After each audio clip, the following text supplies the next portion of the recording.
अस्सलाम वालेकुम। आज का हमारा टॉपिक है सीबीसी। सीबीसी को समझ लिया तो आधी नर्सिंग जीत ली। अगर आपको कंप्लीट ब्लड काउंट समझ आ गया तो आप ऑक्सीजन, इन्फेक्शन और ब्लीडिंग तीनों को एक नजर में पहचान सकती हैं। एनक्लेक्स हो या वार्ड ड्यूटी, यही आपका पावर टूल है। अब हम बात करेंगे रेड ब्लड सेल्स सूट की। This group tell you How well the blood is carrying oxygen। ये ग्रुप बताता है कि खून ऑक्सीजन कितनी अच्छी तरह ले जा रहा है। इसमें आता है हीमोग्लोबिन। ये वो प्रोटीन है जो कि हकीकत में ऑक्सीजन को पकड़कर जिस्म के हर हिस्से तक ले जाता है। नॉर्मल 12 टू 16 ग्राम पर डेसीलीटर फीमेल्स में एचबी मौजूद होती है। नॉर्मल मेल्स में 14 से 18 ग्राम पर डेसीलीटर वैल्यू होती है। अगर एचबी कम हो तो मतलब जिस्म को ऑक्सीजन कम मिल रही है। मरीज को थकन, सांस फूलना और दिल की धड़कन तेज होने जैसे मसले सामने आते हैं।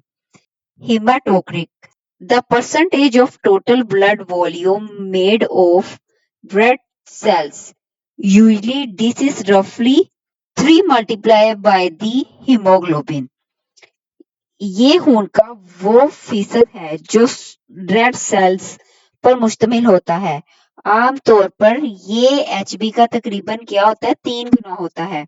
अब बात करते हैं एमसीवी की, मीन कार्पस्कुलर वॉल्यूम। ये क्या बताता है? ये हमें बताता है साइज ऑफ द सेल्स का। ये आरबीसीज के साइज को बताता है। लो एमसीवी का मतलब है स्मॉल सेल्स यानी microcytic, often iron deficiency. High MCV का क्या मतलब होता है? इसका मतलब होता है कि सेल्स जो सी है लार्ज है, मैक्रोसाइटिक है और ये ज्यादातर B12 या फोलेट डेफिशिएंसी की वजह से होता है। साइज देखकर आप एनीमिया की कौन सी किस्म है ये पहचान सकते हैं। अब बात करते हैं आरबीसी की डिस्क्रिप्टर्स की। अगर एचबी कम है तो अगला कदम यही है, ये आपको एनीमिया की सही किस्म बताएगा। क्रिटिकल नर्सिंग में ये रूल पाया जाता है कि आप क्या करोगे। इसमें सबसे पहले एमसीवी का मतलब क्या है?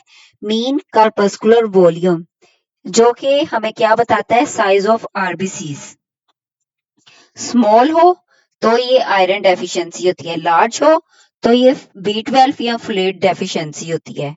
MCH mean corpuscular haemoglobin, weight of HB पर सेल बताता है। Follow MCV tell you how heavy the cell is। MCHC, MCHB concentration यानी मीन कार्पस्कुलर हीमोग्लोबिन कंसंट्रेशन। ये क्या है? ये बताता है कलर, सैचुरेशन। हाइपोक्रोमिक, जो कि जाहिर करता है आयरन डेफिशिएंसी को। हाइपरक्रोमिक, ये स्फेरोसाइटोसिस को जाहिर करता है। RDW blood cell distribution with को बताता है। ये वेरिएशन इन साइज होता है और हाई RDW का मतलब होता है कि cells are all different sizes. Anisocytosis seen in early nutrient deficiency. तो ये थे आरबीसीज इंडाइसिस दी डिस्क्रिप्टर्स। अगर हीमोग्लोबिन कम है तो अगला कदम यही है कि आपको एनीमिया की टाइप का पता होना जरूरी है कि कौन सी किस्म है। Red blood cells, the perfusers on the NCLEX, H multiply by H यानी H हीमोग्लोबिन और हीमोटोक्रिक, ये क्या बताता है? हमें फ्लूइड वॉल्यूम की और ऑक्सीजनेशन का बताता है। क्रिटिकल नर्सिंग कॉन्सेप्ट में क्या है? 3x का रूल। ये बार बार इसलिए रिपीट कर रहे हैं ताकि आपको अच्छी तरह से याद हो जाए। हीमोटोक्रिक जो कि 3 टाइम्स रफली एचबी के होता है, यानी HB multiply by 3 time is equal to HCT। अगर ये रेशियो ऑफ हो, HB 10 हो लेकिन ये क्या हो, HCT 45 हो, तो ये जाहिर करता है कि आपका जो पेशेंट है वो सीवियरली डिहाइड्रेटेड है। एनीमिया साइन जो कि फटीग, पेलर, टेकिकार्डिया, डिस्पनिया और एक्सर्शन होते हैं। नर्सिंग इंटरवेंशन में अगर HB 7 से कम हो तो क्या होता है, prepare for a blood transfusion. The transfusion trigger होता है ये। आरबीसीज का हमने पढ़ लिया। अब हम पढ़ते हैं WBCs, डिफरेंशियल। ये क्या है, इसके नमूने ऐसे याद रखने हैं, never let monkeys eat bananas, never let monkey eat bananas। N से न्यूट्रोफिल्स, L से लिम्फोसाइट्स, M से मोनोसाइट्स, E से इसिनोफिल्स, B से बेसिलोफिल्स। ये इनके नमूने क्या हैं, किसके, WBCs के। और न्यूट्रोफिल्स की नॉर्मल वैल्यू 55 से 70%। ये क्या होता है, प्राइमरी टारगेट बैक्टीरिया होता है। अगर इसकी जो कंसंट्रेशन है अगर लो हो 1.5 से, न्यूट्रोपेनिक होते हैं। ठीक है। और प्रिकॉशंस क्या है, नो रो फ्रूट और फ्लावर्स। ये थे न्यूट्रोफिल्स। न्यूट्रोफिल्स ये शो करते हैं बैक्टीरिया के इन्फेक्शन को। लिम्फोसाइट्स 20 से 40%, और ये क्या लड़ता है, वायरसेस। प्राइमरी टारगेट वायरसेस होते हैं, हाई इन क्रोनिक इलनेस या वायरस लोड्स जैसे HIV या मोनो। फिर बात करते हैं मोनोसाइट्स की, जो कि 2 से 8% होती है और ये क्रोनिक इन्फेक्शन में होता है। The clean up crew nursing की प्रायोरिटीज हैं ये। एसिनोफिल्स 1 से 4%, प्राइमरी टारगेट इसका एलर्जीज या पैरासाइट्स है। और ये क्या है, एनक्लेक्स नर्सिंग प्रायोरिटी क्या है, हाई इन अस्थमा और एनाफ्लेक्सिस। बेसोफिल्स 0.5 से 1%, प्राइमरी टारगेट इन्फ्लामेशन है और NCLEX nursing priority release histamine और हेपरिन। अब हम इनको एक एक करके डिस्कस करेंगे ताकि फिर चीजें क्लियर हो सके।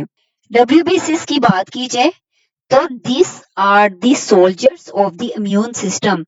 Normal range is 4500 से 11,000 cells per MCL है। The differential the specialized units. If the total WBCs is high, leukocytosis, look at the breakdown to see who is fighting. अगर देखें तो क्या फाइट कर रहा है, न्यूट्रोफिल्स। न्यूट्रोफिल्स का हमने क्या पढ़ा कि न्यूट्रोफिल्स का फर्स्ट रिस्पॉन्ड बैक्टीरिया है। लिम्फोसाइट्स की हमने बात की तो वायरल इन्फेक्शन है या क्रोनिक इन्फ्लामेशन है। इओसिनोफिल्स की हमने बात की तो ट्रिपल ए, यानी ए से एलर्जीज, अस्थमा और awesome parasites. Well may be not awesome but they start with P। फिर बात करते हैं स्पेशल फोर्सेस की। A total WBCs count only tell you if there is a fight. The differential tells you who is fighting. Granulocyte फिल्स, neutrophils जिसके granulocytes का मतलब है फिल्स जिसके एंड पे आता है वो ग्रेन्यूलोसाइट्स है, जिसमें न्यूट्रोफिल्स, एसिनोफिल्स, बेसिलोफिल्स। जो न्यूट्रोफिल्स है वो 55 से 70% है।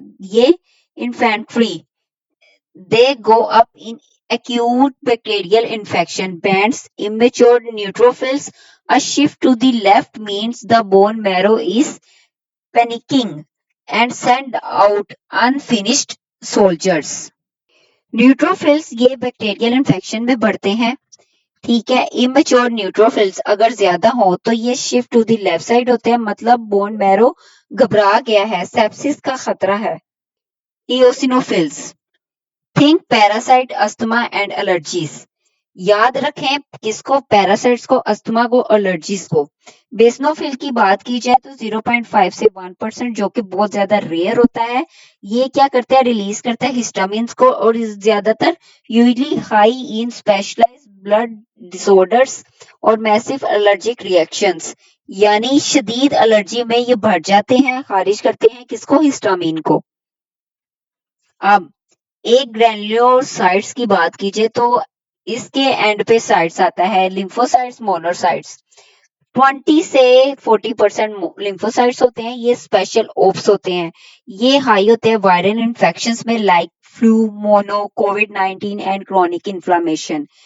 मोनोसाइट्स की बात कीजिए ये 2 से 8% होते हैं।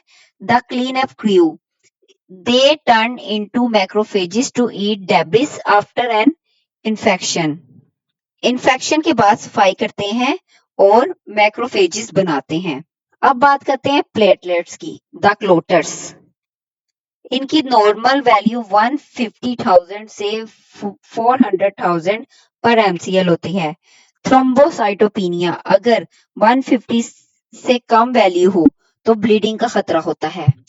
डेंजर जोन की बात करें तो 50 से कम हो तो डेंजर जोन होता है, यानी इम्प्लीमेंट ब्लीडिंग प्रिकॉशंस, यानी आपने क्या करना है, ब्लीडिंग प्रिकॉशंस को इम्प्लीमेंट करना है, जैसे सॉफ्ट टूथब्रश यूज करने हैं, इलेक्ट्रिक रेजर यूज करने हैं, आईएम इंजेक्शन नहीं देने, और फास्ट रिस्क प्रोटोकॉल्स यानी फॉल प्रिवेंशन से रोकना है। अगर 20 से कम हो तो ये क्रिटिकल होता है, इसमें जीआईटी हेमरेज होने का खतरा होता है और स्पॉन्टेनियस इंट्राक्रेनियल यानी ब्रेन हेमरेज भी होने का खतरा हो जाता है और गैस्ट्रोइंटेस्टाइनल ब्लीडिंग का भी खतरा हो जाता है। प्लेटलेट्स की बात की जाए, ये क्लोटिंग टाइल्स होती हैं, they plug holes in blood vessels. इनकी नॉर्मल रेंज जैसे कि हमने पहले पढ़ चुकी है, अगर लो हो तो थ्रोम्बोसाइटोपिनिया यानी रिस्क ऑफ ब्लीडिंग और ब्रूसिंग, लेकिन अगर थ्रोम्बोसाइटोसिस हो, हाई वैल्यू हो, तो it's mean risk of inappropriate clotting और इन्फ्लामेशन। अब नेक्स्ट प्लेटलेट्स के बारे में मजीद पढ़ते हैं। Platelets and MPV, we know platelets handle clotting, but there is one more detail. MPV जिसे कहते हैं mean platelet volume. This measures the average size of your platelets. High MPV suggests the body is producing platelets rapidly. Younger platelets are larger. Okay.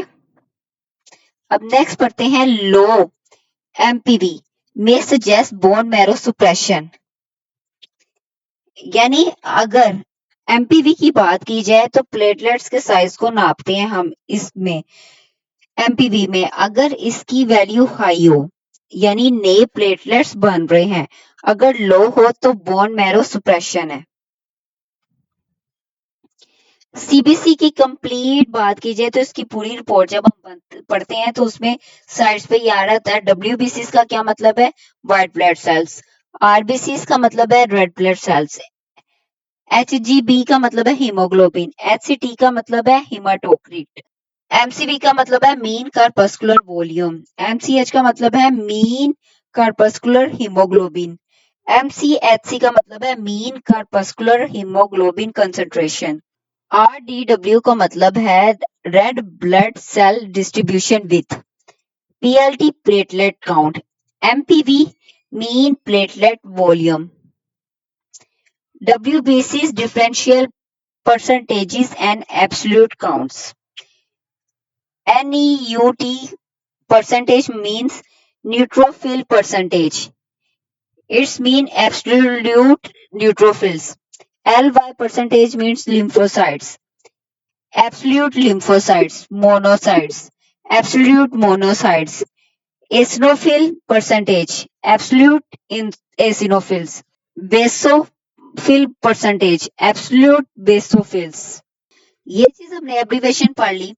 अब table पे आते हैं कि WBC, HB, HCT और platelets की बात की जाए, WBC किस लिए है, मतलब WBC शो करते हैं कोई भी इन्फेक्शन है, इन्फ्लामेशन है, स्ट्रेस है, और ये क्या है, अगर इसकी वैल्यू हाई हो तो ये होता है, अगर लो हो तो इम्यूनोसप्रेशन, बोन मैरो फेलर होता है, HB या हीमोटोक्रिक, ये अगर हाई हो तो डिहाइड्रेशन, पॉलीसाइथीमिया और स्मोकिंग होता है, अगर एचबी या एचसीटी की वैल्यू लो हो तो एनीमिया, हेमरेज या फ्लूइड ओवरलोड होता है। प्लेटलेट्स की बात की जाए, अगर वैल्यू हाई है तो स्प्लीनेक्टमी या इन्फ्लेमेशन, अगर लो है तो लीवर डिसीज या सेप्सिस है या ऑटोइम्यून है। अब बात करते हैं कि how to read a CBC result like a pro. हम कैसे इसको रीड करेंगे? आपने इस मेंटल चार्ट को फॉलो करना है। सबसे पहले देखना है डब्ल्यूबीसीस को। डब्ल्यूबीसीस देखे कोई इन्फेक्शन मौजूद है। अगर मौजूद है तो आपने डिफरेंशिएट करना है कि बैक्टीरिया है या वायरल है। फिर आपने देखना है एचबी या एसिटी की तरफ। एनीमिया है, अगर है तो फिर हमने एमसीवी क्या देखना है कि ये लार्ज है या स्मॉल है।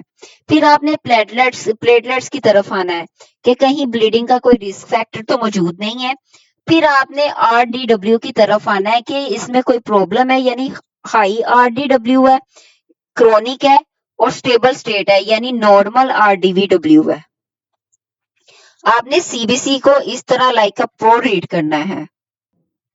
फिर बात करते हैं एनक्लेक्स रेड फ्लैग, यानी प्रायोरिटी पेशेंट्स कौन से हैं। जब भी आपने वैल्यू को देखना है तो आपने सबसे पहले क्या देखना है, ये आपके जहन में आता है। टॉप प्रायोरिटीज में लेफ्ट शिफ्ट, यानी लेफ्ट शिफ्ट प्लस ये शो करता है बैंडीमिया। अगर WBC 15.0 और बैंड्स इसके हाई हो, यानी 10% से ज्यादा हो, तो ये पेशेंट सेप्सिस डेवलप करता है। इसको सबसे पहले देखना है। फिर आता है न्यूट्रोपीनिया। 500 से वैल्यू अगर कम है तो ये एक मेडिकल इमरजेंसी है। पेशेंट है जीरो डिफेंस अगेंस्ट बैक्टीरिया। फिर बात आती है लो हीमोग्लोबिन और टेकिकार्डिया की। ये इंडिकेट करता है कि बॉडी क्या कर रही है, कंपनसेट नहीं कर पा रही ब्लड लॉस के बारे में। पॉलीसाइथीमिया, हाई एचबी या एसिटियो तो रिस्क होता है ब्लड क्लॉट्स का। DVT, deep venous thrombosis, PE या स्ट्रोक का साइन होता है। ये इनकरेज करता है आपने हाइड्रेशन और एम्बुलेशन को। इससे क्लोट रिस्क क्या होते हैं, कम हो जाते हैं। कंपैरिजन एनीमिया टाइप्स, लो एचबी, लो एमसीवी, ये शो करता है आयरन डेफिशिएंसी एनीमिया को। लो एचबी लेकिन हाई एमसीवी, ये शो करता है बीटा 12 और या फोलेट डेफिशिएंसी को। लो एचबी लेकिन नॉर्मल एमसीवी, ये शो करता है एक्यूट ब्लड लॉस और क्रोनिक डिसीज को। अब हमने एनीमिया को भी डिस्कस कर लिया। अब हम समरी शीट देखते हैं डब्ल्यूबीसीस की, एचबी की और प्लेटलेट्स की। ये इसलिए बार बार रिपीट कर रहे हैं ताकि आपके जहन में बैठ जाए। अगर 11,000 से वैल्यू ज्यादा हो तो इन्फेक्शन है। अगर 4,000 से वैल्यू कम हो तो सेप्सिस या मैरोफेल है, बोन मैरोफेल है। अगर एचबी 18 से ज्यादा हो तो हाइड्रेट है। अगर 7 से कम हो तो मतलब ट्रांसफ्यूज की नीड है। अगर प्लेटलेट्स 450 से ज्यादा हो तो क्लॉट रिस्क है। अगर 50 से कम हो तो ब्लीडिंग प्रिकॉशंस की नीड होती है। अगर आज का सीबीसी आपको समझ आ गया हो तो याद रखिएगा, आप सिर्फ नंबर नहीं पढ़ रही बल्कि आप एक पेशेंट की जान बचाने की कहानी पढ़ रही हैं। एचबी गिराया तो ऑक्सीजन कम हो रही होती है। डब्ल्यूबीसी बढ़े तो जंग चल रही होती है। प्लेटलेट्स कम हो तो खतरा छुपकर बैठा होता है। वीडियो हेल्पफुल लगी हो तो लाइक करें, शेयर करें और चैनल को सब्सक्राइब